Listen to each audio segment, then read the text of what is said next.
Good morning friend, कशा आहात? तर सकाळी झाडून वगैरे पुसून झालं, रांगोळी काढली छान आणि दूध आणायचं होतं. तर दादूला घेतलं आणि दूध आणायला निघाले. बघा दादू आमचा खुशीने त्याला एकदा सांगितलं जीभ दाखवून, तर तो जीभच बाहेर काढतोय. आता सवय लागली त्याला. खुशीने एकदा दाखवलं की तो लगेच शिकला आणि तो काढत आहे जीभ बाहेर. आणि दूध घेतलं अर्धा लिटर, चहा वगैरे मग मस्त केला.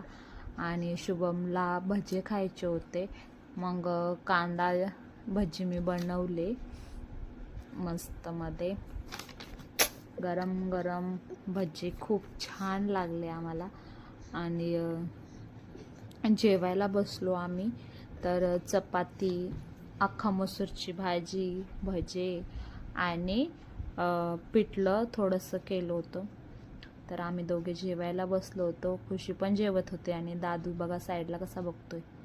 आणि पिक्चर बघत बघत जेवत होतो आम्ही. चला या जेवायला. अजूनही विश्वास बसत नाहीये की दादा भावपूर्ण श्रद्धांजली म्हणावं लागते. भल्या पहाटे कामाला लागणारा नेता, कामाची प्रचंड उरक आणि प्रशासनावरती जबरदस्त पकड असणारे आपले दादा, अधिकारांवर धाक असलेला नेता म्हणजे अजितदादा.